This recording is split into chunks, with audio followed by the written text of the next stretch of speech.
Good morning, everybody. Jim Feist and Hank Goldberg here in Las Vegas. And Hank, congratulations on another big weekend. Well, it was a very formful college basketball weekend.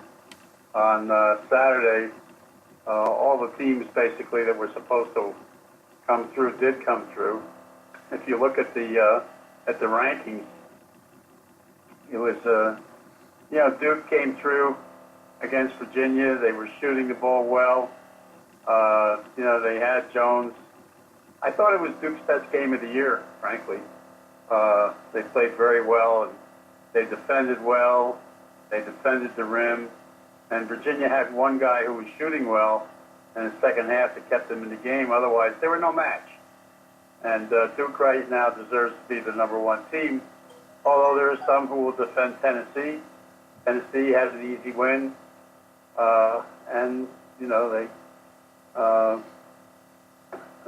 I say easy win, they barely covered, but, they didn't have a problem. Kentucky came through with a good win. All you had to do was look at the rankings, and you would have had a big day on Saturday. Gonzaga won by 30 points again. My team, Furman, another double-digit win. On the serious side of things, if you look at if you look at the Big Ten, Michigan came through. Wisconsin didn't play all that well. Michigan State even won. Ohio State yesterday had a good win for me. I had them. Everything's, I'll tell you, Arizona State had a good win against Washington. That was the one upset. Because Washington State really needed that win because they've got to play themselves into the tournament. Yeah, the Pac-12 is probably not going to get much in there unless somebody gets upset in the tournament, their tournament. It's been very formful, no question, and it's kind of unusual that form is holding as well as it is, but every year brings you a different set of circumstances that you have to deal with. Yes. Well, last week form didn't hold up so well, and I'll tell you, North Carolina has an interesting game this week. Today, I think they play against Virginia. I'm anxious to see if Virginia can bounce back against North Carolina, and we'll see. I'll tell you, the game. There was one big surprise over the weekend, and that was how well Miami played. Because Miami has not played well this year, and yesterday they only lost by 3 points, and there was they carried their opponent to the very end of the game. They were like a huge underdog. Yeah, that went into overtime, I believe. But North Carolina, they might have been looking forward to this game too, at this Virginia game. Sometimes that happens. Peek around the corner instead of focusing on what you're doing. And Hank, what happened this weekend is we saw the development or the kickoff of a new league, the Alliance of American Football, the AAF as it's known. I watched it and I was somewhat impressed. Obviously it's not the NFL, but it's still football, something to bet on, and it was entertaining. Well, I want to tell you something that was very interesting, and that is that the kicking game was superior. There was only one missed field goal in all the games that were played. Where were all these kickers during the NFL season? And by the way, they weren't kicking layups. They were some guys were kicking the ball over 50 yards, and they were kicking, and they were good by a long shot. And these are guys who had experience kicking in the NFL, who were picked up by some of these teams, and they were flawless in their place kicking. Wow. Some of these guys are going to move up, whether it's, the kickers, the linemen, or whatever. It's kind of a developmental league. They're getting a lot of support. They're getting good TV contracts. This is, it's interesting that you bring that up. And those kickers in the NFL might be shaking in their boots about holding on to their jobs. Well, it is a developmental league. And, I'm sure that everybody has their eye on these guys. And the guy with a strong leg is going to be picked up right away. That's right. I'll tell you something else. Spurrier is now 7-0 in the first game that he coached wherever he's been. He's always ahead of the game. When I say wherever he's been, first game he coached at Duke, first game he coached at Florida, first game he coached at South Carolina, first game he coached with the Redskins. Every job he's ever had, he's won his first game. And I'll tell you something. He was way ahead of the curve yesterday. Oh, when yeah. he gets involved in the coaching job, he's not screwing around. And he went out there and put up a 40 spot, and he pulled stuff out of his bag. He had the gimmick play for a score, and, he can coach, no question. There's some guys who are about in there coaching again who you question. Mike Matz. Matz, You mean Matz had the greatest game on turf. you're talking when he about coached with Mike, the Rams. Mike Martz? Mike Martz, I'm sorry. Yeah. Mike Matz is a trainer, horse trainer. Mike Martz had the greatest game on turf when he coached St. Louis. I used to go there and cover them a lot when he was a coach, and I got pretty close to him. I got him Derby tickets a couple of times. And he was a tireless worker there, but he had a system, and he had the guys who could execute that system. The guys he plugged in at quarterback, and he had those great wide receivers, and he had tremendous running backs who set up his offense.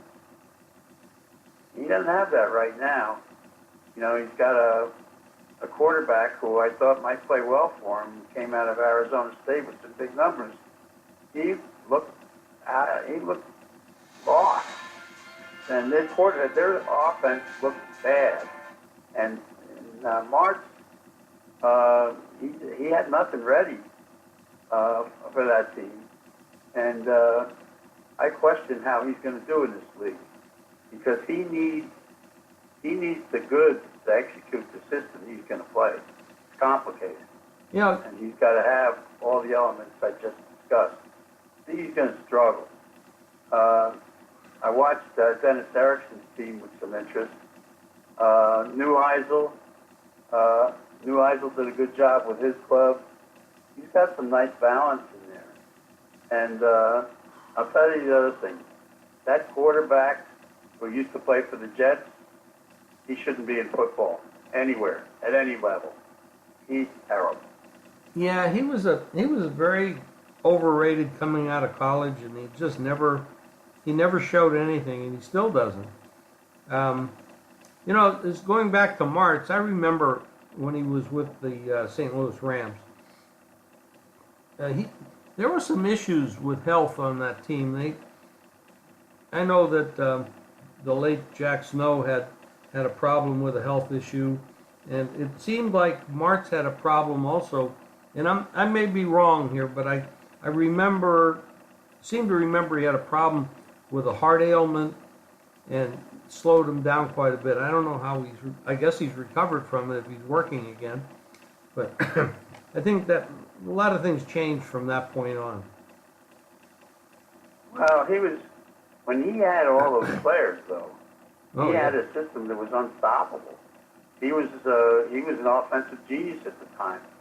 But he had a lot of Hall of Famers, including a running back who was tremendous, and he had two wide receivers who were tremendous, and he had a Hall of Fame quarterback, and they were, and he was the offensive coordinator under Vermeil there, and when he took over, they really blossomed and had one of the great offenses there was ever to watch in the NFL.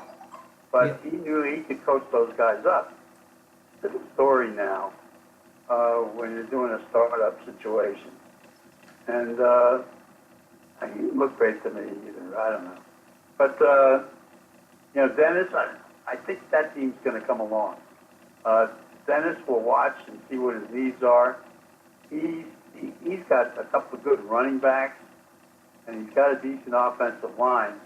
And despite the fact that they were getting beat pretty good, they came back, they didn't quit, and they put points up. They're going to score on teams. Dennis is a good offensive mind. That's the Utah team I'm talking about. And the best team I saw was the one with the old Michigan quarterback who can do it all. He's very versatile, throws the ball well, he's smart, he can run with the ball. They've got a real balanced offense, and their defense is very good. I guess they're the favorite right now. They deserve to be. They've got a nice club. Yeah, I'm kind of excited to see it. We've got 10 weeks of, now 9 more weeks of football with them. And then, of course... 8 weeks. It's an 8-week season. Okay, well, we got about, with the playoff, I guess, that they have, it'll probably be about 10 total. So that's... Yeah, it's an 8-week regular season. That's exciting. I'm glad to see it hold on. It's nice to get a little extra football after the Super Bowl. And the college basketball, of course, is very, very, very interesting. A couple good games tonight. Not many. It's a small card. We've got some extra games that are, on the card, and one of the teams I like in that this Portland State. A lot of people don't know about them, but they play a full court press type of game like West Virginia did in the past. They put a lot of pressure on their opponent, and it's kind of the only team that their opponents ever see that play that style. So this is a game that's Sacramento State's the home favorite in that game. I'm playing Portland State there in that game, and taking the 4.5 points. It's just style difference, and it's tough to get ready for them. That's just my only angle in it. Actually, I think they're pretty. The home team is probably a little bit better, but not much, not enough to overcome it. But there's a lot of stuff going on. We got about 8 or 9 more games before the conference tournaments start, and that's always really exciting. And then we go into the postseason, the NIT, CBI, CIT, and of course the NCAA, championship situation. So it's really, we got an exciting 6 weeks ahead of us, and then the NBA, they're going to go to the All-Star and come out of that. And after they get off over the All-Star, they're going to start getting serious about playing some, daily basketball, and it's going to be good. Milwaukee, who's the best record, is really looking strong, and Giannis he's playing at a level that we haven't seen much from anybody this year or any other year. He's been unbelievably good. Well, I like the way Philadelphia is playing right now. They really handed it to the Lakers yesterday, and they may be the best team coming out of the East. I think they're loaded. Simmons is a heck of a player. Embiid is really a tough guy underneath, and they're very well coached.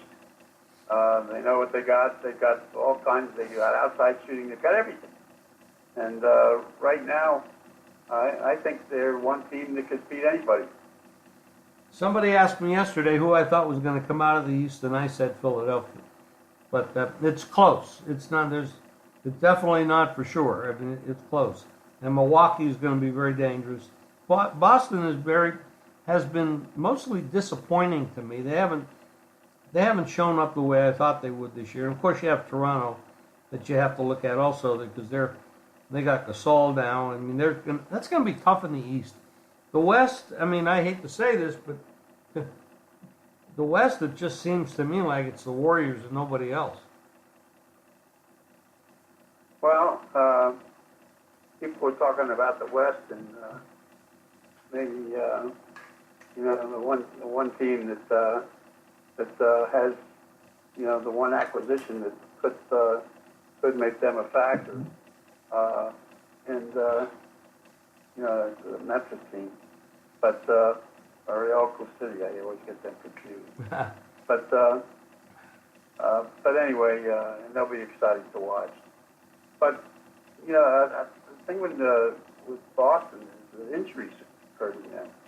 Every time they look like they're going to get it going, somebody else gets hurt. That is true, and I don't know how factual it is, but Kyrie he's always in the news about what he's going to do and what he's saying and what he's doing, and it's I don't know how disruptive that is, but internally I don't know how disruptive it is. The media makes a big deal out of it, but I don't really know the truth of it. But it's going to be great. I mean, we're going to have 8 weeks of really good competitive basketball going forward. And that leads right into the NBA playoffs, which I absolutely love. Because the best athletes in the world at that game playing full out every day.